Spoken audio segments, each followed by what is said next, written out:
Welcome friends to another r/malicious compliance video.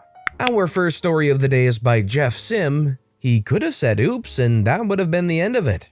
This happened a few years ago. Some friends of family visited the US from abroad.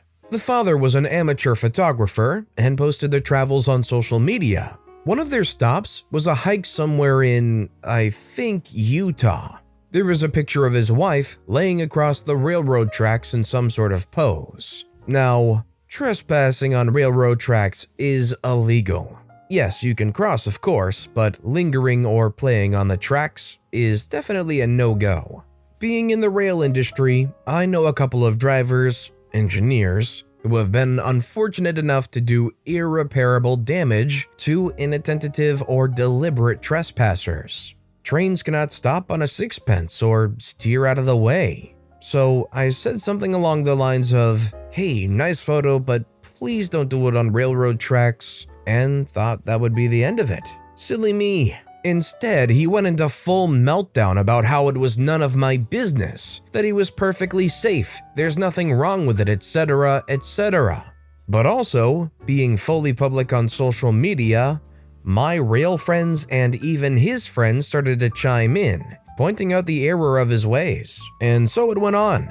A silly argument that could have been solved with an "oops, won't do it again," but instead he started making up lies about me and my family. Yes, it's petty and I should have backed off too. But it came to a head and he snapped. "Fine, report me if you're that bothered." "Oh, insult my family and dare me to report you? Okay, challenge accepted. Malicious compliance, here I come." So, I emailed the big yellow Western Railroad company that does not particularly like train spotters/foamers generally, and trespassers especially, or those they think are trespassing, with the photo evidence. Latitude, longitude, date, time, subdivision, thanks EXIF, and their hotel and room number in Las Vegas, which is where they were by now. Goodness knows why you would post your room number in public, but there you go. Within an hour, the big yellow railroad company responded and thanked me for the information. They had looked into the couple's profile, but by that time, the evidence had gone. Lucky I had downloaded the image beforehand. They said they can't really do anymore, but what they did do was add them to their database of known individuals. So if there was a future incident, they'd go down on them like a ton of bricks. All that for a crappy photo. I'm now blocked from their social media, and so was my wife for some bizarre reason, despite having nothing to do with the entire conversation. So what do you guys think? Did OP go too far here? Or do you think that the other guy was being way too petty or combative about it and deserved every bit of this? Let me know what you think in the comments down below. This next story is by Tim Tucker_com. The creamer is for the coffee. Story from a few years back at a small church I used to attend. In the common area at the church, they had various drinks available.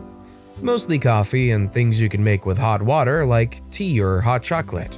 The teens at the church liked the hot chocolate mix best, but eventually one of them discovered it tasted better if they made it with coffee creamer instead of water. Within a few weeks, most of the kids were drinking it that way. Eventually, the person who normally restocked things noticed that the little single-serve packets of creamer were running out a lot faster than usual and started asking questions. Didn't take long for them to figure out why. After some discussion, the church leaders decided to make it clearer that the creamer was only for coffee.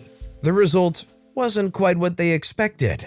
The kids didn't bat an eye, and most just switched to drinking coffee with heavy creamer. Well, now look what you've done. You got a bunch of coffee converts. I guess drinking coffee with a bunch of creamer is better than drinking coffee creamer with hot chocolate mix in it, though, if that's any kind of consolation. This next story is by Isadork.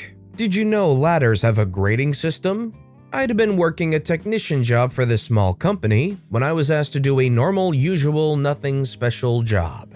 During the course of this job, I was asked by my boss to send a picture of my work. Our relationship was already very strained by this point. In this picture, I included my work in the ladder I was working on because I wasn't going to move it just for a picture to my boss.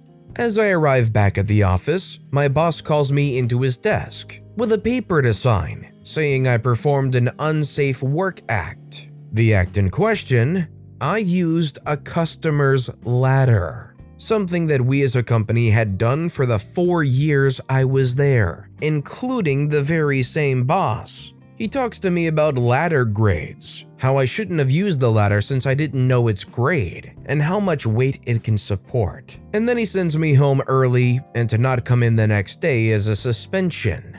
I was pissed. Luckily, I know union reps from other companies that handle safety regulations. So I get a hold of the official government booklet and begin my day of study.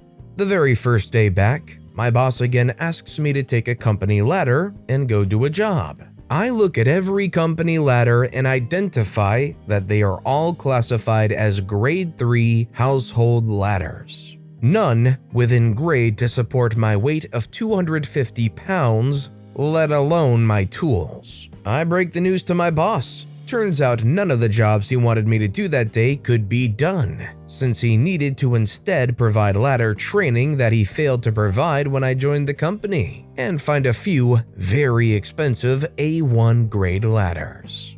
I'm wondering if the ladder being in the picture forced his hand or something? Like, I'm trying to figure out why they would all of a sudden be a stickler for the rules here. That said, this is probably just about the best thing that could happen because making sure you're using the proper equipment is one of the most foundationally important things. Now, you'll never use a ladder that isn't equipped for what you need it to do. This next story is by Culture War Crimes. You have no idea how cheap I am.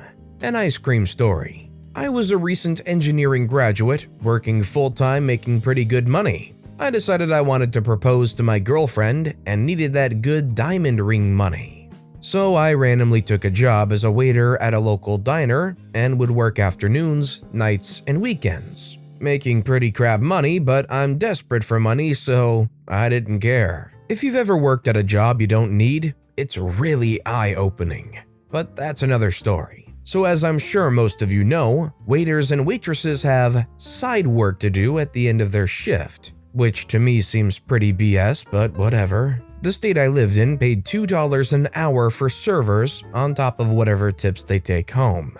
So this side work is near slave labor in my opinion, because it's a non-tipped labor. On my second week at the job, my end of shift side work was to scrape down the ice cream freezer frost buildup. When freezers run for a long time, condensation forms and then freezes on the inside of the freezer walls. I had worked at an ice cream shop as a teenager, so I was very familiar with ice cream freezers. Normally, you just let the freezer warm up and melt the frost off, but these fart muncher owners didn't do it that way.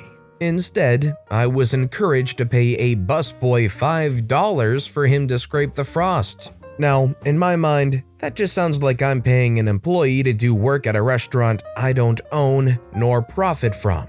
So I said, no, I'll do it myself. The manager didn't like that at all, but she couldn't really do anything about it. My tips were already in my pocket, and she couldn't force me to give my money away. I open up the freezer and see that there are about 3 inches or more of frost on the walls. I know from experience this is several years of frost buildup. These walls haven't been frost-free in years. So I asked the manager how much frost she wants me to remove, warning her it would take a while to scrape them down to bare metal. She snidely said that the busboys remove every scrap of frost every week, and that's what she expected of me. Okay, you asked for it. Over the next 2 hours, I scraped, sweat, grunted, and struggled with this frost. It was a chest freezer, so I was bent over, head inside the freezer. The ice cream had to be moved out of the way, so it all melted and dropped onto the carpet.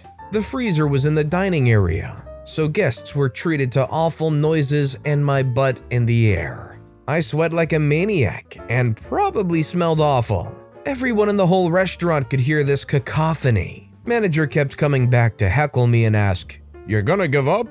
Come on, just pay the busboy. It's late and I know you have work in the morning." Fellow servers, mostly mid-40s people, were actively rooting against me. My arms were wrecked for weeks after this. It was 1 in the morning, 24-hour diner, and I had been on my feet at 2 jobs for like 18 hours. But I was earning money, and $2 an hour was enough to keep my resolve ironclad. Plus, I was so pissed off at the insistence that I pay her employees for her. After 2 hours and 6 gallons of melted ice cream, the manager gave up and sent me home. Only 1/3 of the frost was gone, and I was $4 richer. Tip your servers, they probably put up with so much BS. I definitely dislike the payment system for anybody working in those kinds of environments. $2 plus a gamble that you're going to get tips, it's less than ideal. And I'm pretty sure a number of things that was going down at this restaurant probably weren't legal. I am not a lawyer, but I wouldn't put my money on all that stuff being legal. This next story is by GDoor15. Company won't give old phone. Thanks for the new phone. I worked in a small office of a quite large company doing administrative work for the sales team that is mostly on-the-road sales reps who all have company phones. Just when I started, they changed the phone of all the teams from iPhone 4s to 5s. At the time, they offered the rep to keep their old phones for $20. Forward 2 to 3 years later, they announced that they would update again to iPhone 7, or something like that. So as far as I knew that in the previous update, they had the option to keep the old phone. I asked my manager, who checked with the head office, if I could buy one of the old phones. At the end, they said no. The reason they gave was something like, it's not fair if we give old phones to some employees, but we don't offer it to all the other employees. Still, I think by this logic, it's unfair that the sales rep and the sales manager can keep them, but okay. Finally, we got the details of the phones exchanged, and this time, the rep has the option to keep the old phone for free or to give it back, so we can use it as a backup phone if one of the new ones break. So here started my malicious compliance act. I'm helping the manager when the rep comes to change the phone, set up the new, and factory reset the old. I casually started asking the rep if they're keeping their phone. I quickly found someone who said no. I replied, so you are keeping your phone? And the person quickly understood and said, yes, I'll give it to you.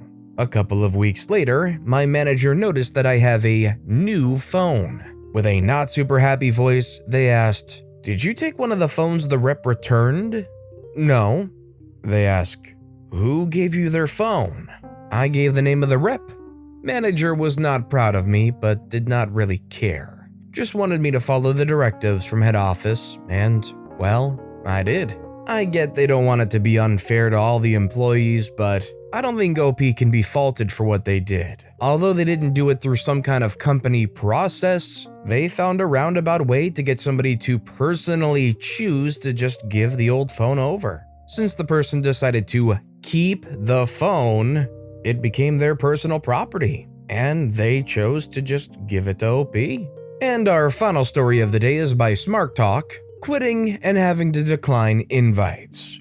My boss told me to decline all my meetings that I have scheduled in the future with him and the team, even though he knows I will be gone on Friday. So I put an out of office in Outlook for a 6-month time frame from tomorrow, 6 months being about the length of any recurring meeting I had on the calendar. I set it up for people to contact my boss as I'm no longer with the company.